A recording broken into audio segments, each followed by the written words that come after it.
السلام علیکم ګرانو دوستانو. نن به زه تاسو ته د افغانستان یو رښتینی اتل وښیم. د افغانستان یو داسې ځوان به زه تاسو ته وښیم چې خپل ټول عمر یې دغه د افغانستان غریب خلک که موږ وګورو دغه سره مرستې کولو کې تیر کړی ده.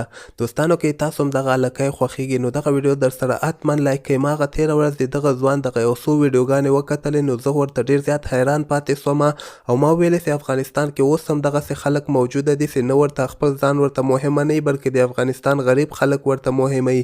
زه به تاسو ته وایم چې په یوټیوب کې د ده یو چینل ده عطا ویلفیر فاونډیشن په نوم باندې یو چینل ده. تاسو لاړ شئ او د دغه ویډیوګانې وګورئ. تاسو به هم ورته حیران پاتې سوئ. د ما خو ډېر زیات خوښ سو او موږ ورته سلام کوو چې دغسې ځوانان افغانستان کې چې څومره هم زیات پیدا کیږي نو دا به د افغانستان لپاره ګټور ثابته سي. زه به تاسو ته وایم چې په سلاو کورنیو سره دغه مرستې کړي دي. یعنې که موږ وګورو دغوی سره نور خلک هم مرستې کوي. هغه خلکو نه موږ مننه کوو چې دغه فاونډیشن سره دوی مرستې کوي او که تاسو هم غواړئ چې دغه سره مرسته وکړئ نو عطا ویلفیر فاونډیشن ته لاړ شئ. هلته د ده نمبرونه لیکلي دي او دغه سره مرسته وکړئ. د تاسو یو روپۍ به هم نه ورکېږي ځکه دغه هلکی که ما ولیده نو زه ورته ډېر زیات حیران پاتې سوم او دغه یو روپۍ هم د چا نه خوري او څومره مرسته هم چې خلک ورسره کوي هغه ټوله د غریبو کورنۍ کې دغه په جلال آباد ښار کې دغه د غریبانانو خلکو سره مرستې ترسره کوي.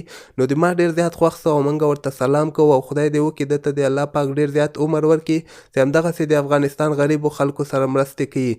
زه به تاسو ته وایم چې الله پاک خپله فرمایلي دي چې تاسو د ما دغه غریبو بندګانو سره مرستې کوئ چې تاسو د دغوی دغه مشکل حل کوئ. زه به وایي د تاسو مشکل حل کوم نو دغسې څومره کارونه هم کوي آخرت کې به ده ته الله پاک دغه کارونه ډېر زیات اجر ورکړي. او یو حدیث به هم زه تاسو ته ووایم چې نبي کریم صلی الله علیه وسلم دغه فرمایلي دي چې زه قسم وخورم چې تاسو دغه صدقه چې څوک کوي یعنې د هغه مال په دې صدقه باندې نه کمیږي. قسم یې پرې خوړلی ده نو تاسو کوشش کوئ چې څومره زیاته صدقه هم کولی شئ زکات ورکولی شئ خیرات کوئ.